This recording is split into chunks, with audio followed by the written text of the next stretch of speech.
Sobrinhos cedam a vovó no leito, mas ela ouviu tudo, e sua justiça chegou. Dona Aurora, aos 78 anos, era um ícone em Porto da Saudade, seu vilarejo. Sua casa de janelas azuis e orquídeas na varanda, um cartão postal, exalava histórias de tempos idos, famosa por seus bordados, cada ponto uma lembrança, e seu bolo de fubá, receita da bisavó. Dona Aurora tinha um sorriso que acalmava qualquer tempestade. Sua maior riqueza, além das memórias, era uma poupança modesta, fruto de anos de costura, e o desejo de reformar a antiga capela de São Benedito e ajudar Lucas, o jovem vizinho órfão, a realizar seu sonho de estudar na capital. Um dia, seu sobrinho neto Danilo, um homem da cidade grande com um brilho ambicioso nos olhos, apareceu com sua esposa Gisela, prometendo visitas mais frequentes. Eles traziam presentes caros, sorrisos forçados, e um chá de ervas especial para dormir bem para a vovó. Dona Aurora, confiante, bebeu. A fraqueza veio rápida, um desmaio que a levou ao hospital da cidade vizinha. A família, avisada por Danilo, lamentava a perda quase iminente da matriarca, mas o que ninguém sabia era que, dentro de Dona Aurora, uma força ancestral se recusava a partir. Ela estava presa em um limbo entre a consciência e o sono profundo, em seu leito hospitalar. Suas pálpebras, como seladas, não se abriam, mas seus ouvidos, esses estavam mais aguçados do que nunca. Ela ouviu vozes, vozes que, embora familiares, soavam geladas, distorcidas. Eram Danilo e Gisela. Até que enfim conseguimos acabar com essa velha. Agora a casa e o dinheiro são todos nossos. Ninguém vai desconfiar. A frase cortou o véu de sua inconsciência como uma lâmina de gelo. Onde estou? O que está acontecendo? Meu Deus, eles estão me dando por morta. Um pânico silencioso a dominou. Ela tentou se mover, gritar, mas o corpo não respondia. Era como estar presa em seu próprio corpo, testemunha de sua aniquilação. Danilo continuou. Aquele chá, com as ervas que peguei no interior, a deixou sonolenta. A queda na escada foi o golpe final. O atestado de incapacidade já está quase pronto. Logo terei acesso a tudo. A casa será vendida rapidamente, antes que Lucas ou a tal Dona Celina comecem a fazer perguntas. Depois é só curtir a vida. A frisa de Danilo, o riso cúmplice de Gisela, era um veneno puro. Como pude não perceber? Logo ele, a quem eu ajudei tanto. As lembranças vieram como flashes. A bondade que ela lhe dera, os conselhos, as pequenas ajudas. E agora, ele a enterrava viva, na esperança de um ganho sujo. E Lucas? E a capela? Meu Deus, eu preciso sair daqui. Preciso proteger o que é meu, o que é de todos nós. Os pensamentos ecoavam em sua mente, misturando tristeza profunda com uma determinação incipiente.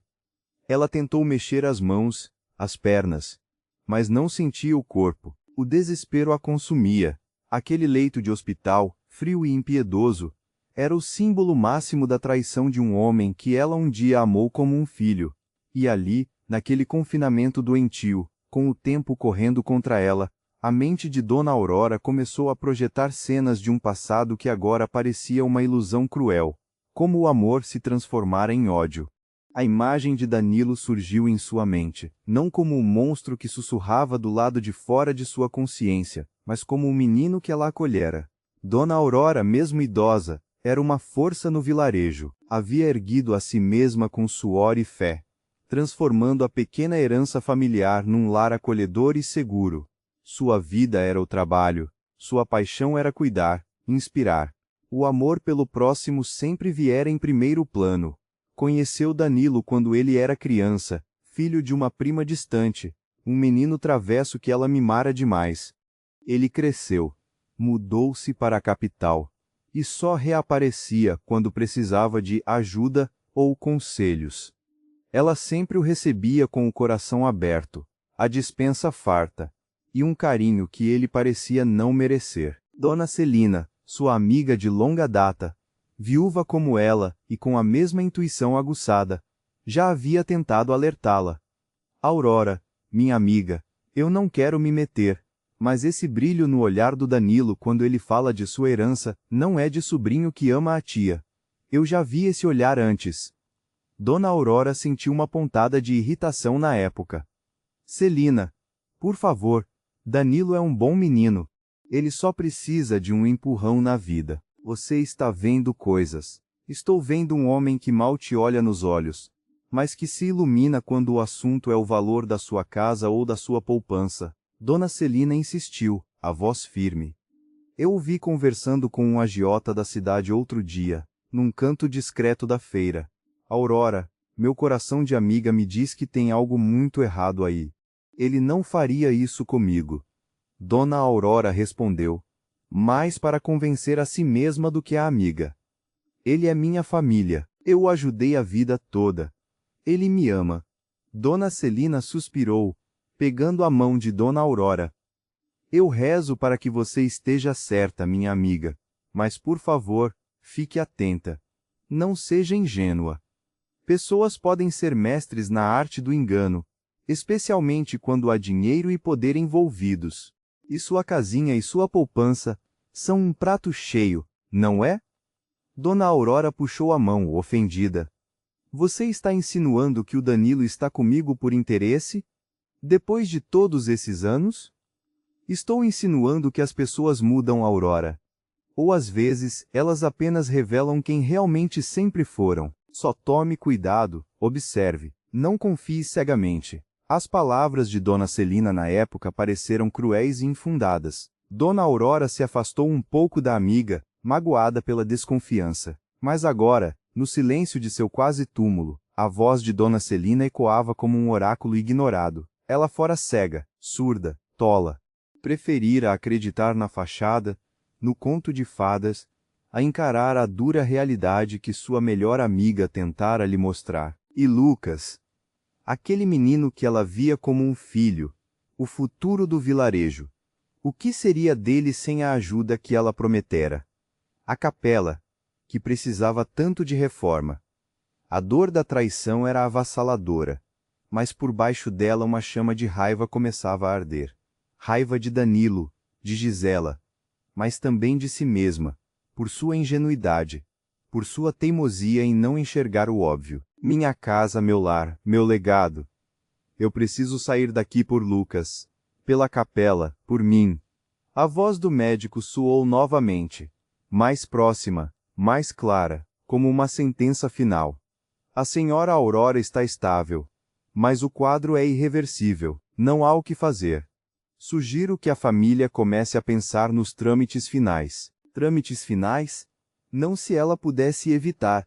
O anúncio foi como um choque elétrico percorrendo o corpo paralisado de Dona Aurora. O tempo que já era seu inimigo, agora se tornava um carrasco implacável. Os trâmites finais estavam se esgotando. A cada segundo que passava, a escuridão da inconsciência parecia mais opressora. Não, não, não. O grito ecoava em sua mente desesperada. Eu não posso acabar assim. Lucas precisa de mim. A capela precisa de mim. A imagem do jovem Lucas, da capela em ruínas, tornou-se sua única âncora. Ela precisava lutar, precisava encontrar uma força que não sabia possuir, romper as barreiras daquela paralisia inexplicável. Concentrou-se com todas as suas forças. Primeiro tentou mexer os dedos das mãos. Imaginou-o se curvando, sentindo a textura do lençol frio. Nada. Eram como pedras insensíveis ao seu comando. Tentou os pés, os tornozelos, a mesma frustração. Seu corpo era uma prisão, e a chave parecia ter sido jogada fora. Ela então ouviu o som de passos se aproximando do leito, o murmúrio de vozes, algumas falsamente consternadas, como a de Danilo, que ela agora sabia ser o arquiteto de seu sofrimento. Deus me ajude, ela clamou em pensamento, a fé que a sustentava a vida toda, ressurgindo em meio ao desespero. Se o Senhor existe, não me deixe ser roubada assim. Não deixe meu legado se perder. Dê-me um sinal, uma força, qualquer coisa. Enquanto Danilo e Gisela se revezavam para um último olhar de piedade, para uma última prece fingida, Dona Aurora ouvia tudo. Cada palavra uma tortura. discursos emocionados sobre a velhinha guerreira, que ela fora, sobre a perda irreparável para a família e para o vilarejo. Que ironia cruel! A mulher guerreira estava ali viva, lutando para não ser despojada por aqueles que a elogiavam em sua morte. O tempo parecia se contorcer, os minutos se arrastavam como horas, e ao mesmo tempo, corriam velozes demais para o abismo. Ela podia sentir a presença de Danilo perto do leito. Imaginou seu rosto, a máscara de tristeza que ele certamente estaria usando para enganar a todos. O ódio que sentia por ele era tão intenso que quase a sufocava, mas precisava transformar aquele ódio em combustível para sobreviver. Você não vai vencer, Danilo, ela jurou em silêncio. Você não vai se livrar de mim tão fácil. De repente, sentiu um formigamento quase imperceptível na ponta do dedo indicador da mão direita. Seria sua imaginação ou um resquício de controle retornando. Concentrou-se nele como um náufrago se agarra a um pedaço de madeira. Move, dedo, move, ordenou mentalmente, com toda a intensidade de sua alma. E então um espasmo minúsculo, quase nada, mas para Dona Aurora foi como um terremoto de esperança. Ele se mexeu, 1 milímetro talvez, mas se mexeu. A adrenalina percorreu seu corpo, mesmo que ele ainda não obedecesse completamente. Se um dedo se moveu, talvez outros também pudessem. Talvez ela pudesse recuperar o controle, nem que fosse o suficiente para fazer um barulho, para alertar alguém. Os passos de Danilo se aproximaram ainda mais. Ela sentiu sua sombra pairar sobre o leito. Ele estava ali pronto para dar o golpe final, para selar seu destino. O cheiro do perfume barato dele, que antes a irritava, agora lhe causava náuseas. Com um esforço sobre-humano, Dona Aurora concentrou toda a sua energia, toda a sua vontade de viver naquele pequeno dedo. E então, no exato momento em que sentiu a presença de Danilo se inclinando sobre ela, preparando-se para assinar os papéis de incapacidade, que a despojariam de tudo, o ato final de sua traição, ela conseguiu. Conseguiu abrir minimamente os olhos. Não havia ar suficiente para falar, nem força para gritar, mas seus olhos, ainda que turvos e com dificuldade de foco, encontraram os dele. Danilo olhou para ela. Por um segundo que pareceu uma eternidade, os olhares se cruzaram. O choque no rosto dele foi visível. A cor sumiu de suas feições. A máscara de sobrinho preocupado escorregou por um instante, revelando o pânico de quem é pego em flagrante. Ele sabia que ela estava viva, que o plano monstruoso havia falhado. Mas a surpresa durou pouco. Rapidamente, como quem se recusa a aceitar a realidade, como quem prefere o conforto da própria maldade, a encarar as consequências de seus atos, ele recompôs a expressão. Um brilho gélido passou por seus olhos. Com uma frieza que revirou o estômago de Dona Aurora, ele apertou o botão de chamada da enfermeira, mas não com o intuito de alertar. Enfermeira, minha tia está tendo espasmos. Acho que está se agravando. A voz dele era controlada, mas a tensão era palpável. Dentro de si, Dona Aurora sentia a fúria indomável, aquele breve contato visual, a certeza de que Danilo sabia que ela estava viva, e mesmo assim prosseguira com seu plano, acendeu nela uma fúria indomável. A sensação de que seu tempo estava se esgotando de verdade a fez buscar no fundo da alma a energia que lhe restava. Seus olhos estavam abertos na escuridão, fixos em nada, mas sua mente estava em chamas. Ela tentou falar, tentou gritar, mas apenas um som rouco e abafado escapou de sua garganta ressecada. Não havia lágrimas, não havia suor, apenas a vontade inabalável de sobreviver e de impedir que aquele homem, que naquele momento assinava seu atestado de incapacidade, como quem encerra um negócio sujo, saísse impune. Dona Aurora forçou mais uma vez a garganta, e dessa vez, conseguiu emitir um gemido mais claro, um ruído gutural que poderia ser confundido com o ranger da cama, mas que, para quem prestasse muita atenção, revelaria sua verdadeira natureza. Era um pedido desesperado de socorro, um lamento de alguém sendo roubado vivo. Danilo o ouviu. Ela sabia que ele ouvira, porque do lado de fora ele começou a tossir, Uma tosse alta, estranhamente forçada, como quem tenta disfarçar um som indesejado, como quem quer garantir que ninguém mais perceba o que estava acontecendo ali com a velha. Ele ficou parado por um instante ao lado do leito. Dona Aurora podia sentir sua presença opressora. Ele respirou fundo e se afastou, dando sinal para que os médicos prosseguissem com o ritual burocrático. Enquanto isso, Dona Aurora seguia lutando. O pequeno movimento do dedo fora o começo. Concentrou-se nas mãos, nos punhos. Forçou-os a se moverem, a se curvarem. Aos poucos, com uma lentidão agonizante, conseguiu dobrar levemente os punhos. Não era muito, mas já bastava para que ela começasse a bater, fraco no início, quase imperceptível, mas com uma insistência que revelava que ainda havia vida e muita luta dentro daquele corpo que todos julgavam sem vontade. Os sons abafados começaram a ecoar, tum, tum, tum. Fracos, mas ritmados. Dona Aurora, ganhando um pouco mais de domínio sobre os músculos do pescoço e da garganta, passou a emitir ruídos mais altos, transformando os gemidos em palavras cada vez mais perceptíveis, embora distorcidas pela fraqueza e pela barreira da consciência. Enquanto os médicos se posicionavam para assinar os últimos documentos, ela reuniu todas as forças que ainda lhe restavam.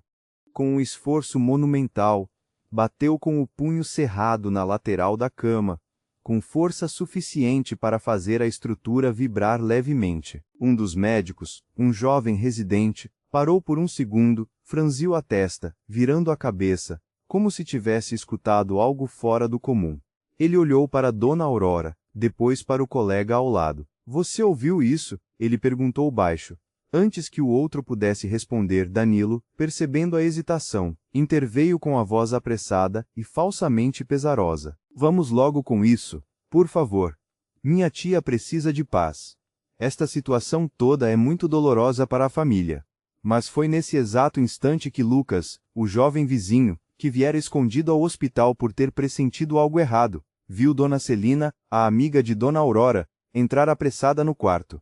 Dona Celina tinha um terço nas mãos e olhava ao redor com os olhos arregalados. "Esperem." A voz trêmula, mas firme. "Eu ouvi um som. Parecia um gemido vindo da Dona Aurora." Todos no quarto, que já se preparavam para a triste notícia, pararam. Um silêncio tenso e incrédulo se instalou, quebrado apenas pelo choro contido de Gisela, que agora se fingia de triste. Danilo fuzilou Dona Celina com o olhar, mas a senhora sustentou sua afirmação, o rosto pálido, mas decidido. Novamente uma pancada, desta vez mais forte e inconfundível, seguida de um grito abafado, mas desesperado, que conseguiu atravessar a barreira da sedação. "Socorro! Eu estou viva! Eles querem me roubar." O pânico começou a se espalhar entre os presentes. As pessoas se levantaram de seus lugares. Alguns levando as mãos à boca em choque, outros começando a chorar histericamente, outros arregalando os olhos, sem acreditar no que estavam ouvindo. "Meu Deus, ela está viva!" gritou Lucas, correndo para o leito. Outro grito agora mais forte e mais claro, e uma sequência de pancadas desesperadas vinda de Dona Aurora, confirmaram o que ninguém ali queria ou ousava acreditar. A mulher, dada como quase morta, estava viva e lutava desesperadamente para sair de seu próprio corpo paralisado.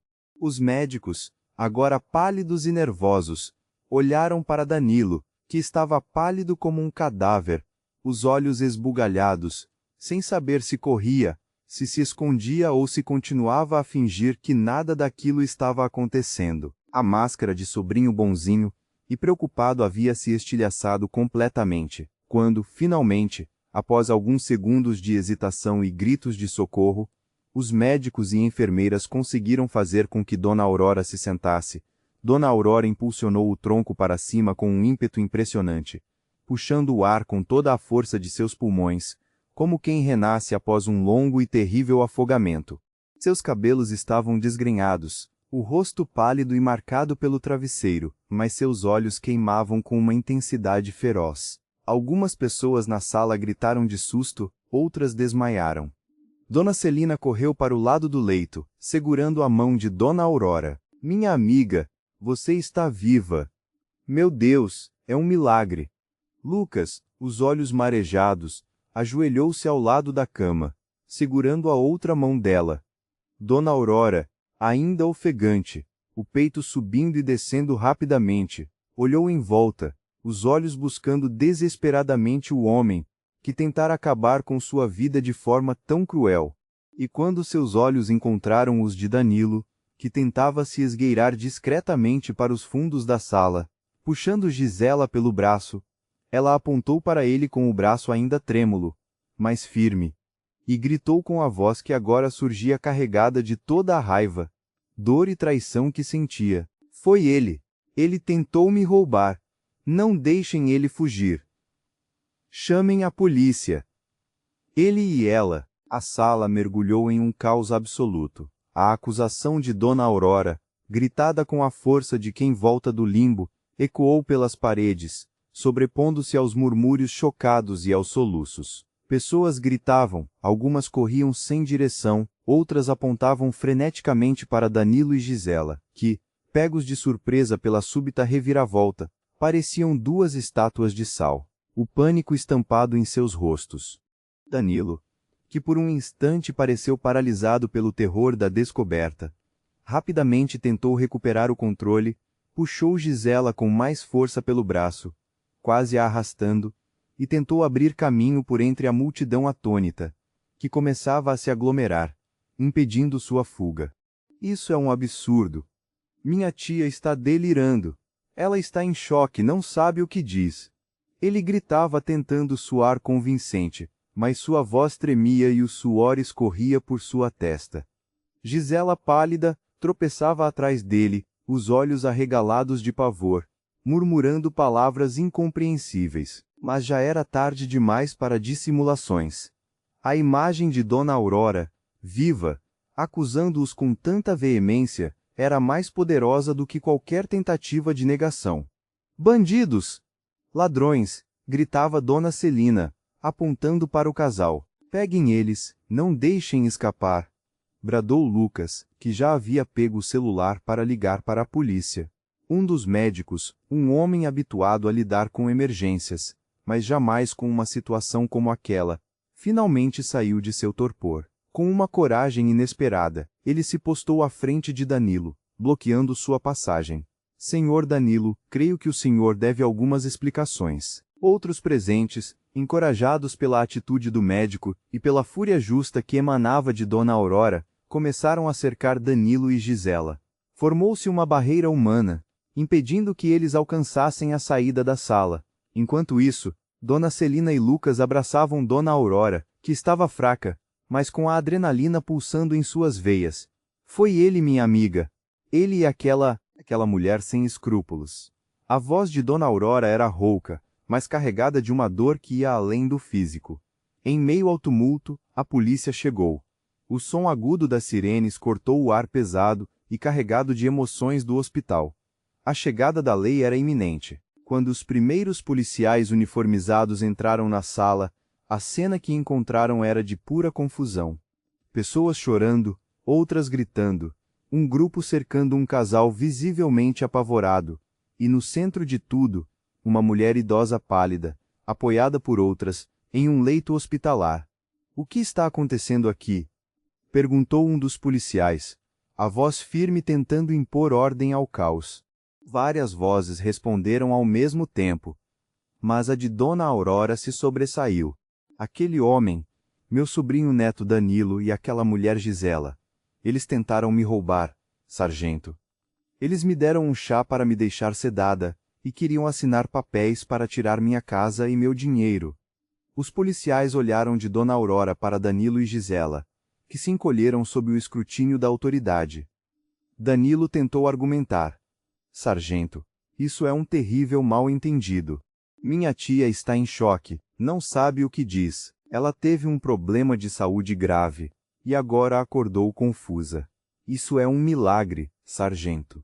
Mas a convicção nos olhos de Dona Aurora e o testemunho silencioso de Dona Celina e Lucas, além da cena bizarra, eram mais eloquentes. Eu não estou louca, Dona Aurora retrucou, a voz ganhando força. Ele queria meu dinheiro.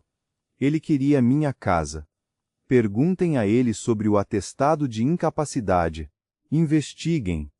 Um dos policiais mais experientes aproximou-se de Dona Aurora com cautela. Senhora, fique calma.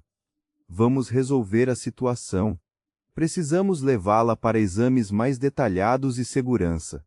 Dona Aurora assentiu, sentindo as pernas fraquejarem. A adrenalina que a mantivera de pé começava a se dissipar, dando lugar a uma exaustão profunda. Chamem uma ambulância para transferi-la com segurança para o outro hospital para um check-up completo e para depoimento formal, ordenou o policial a um de seus colegas antes de se virar para Danilo e Gisela. Os senhores virão conosco para a delegacia para prestar esclarecimentos. Danilo abriu a boca para protestar, mas o olhar frio do policial o silenciou. Gisela começou a chorar baixinho.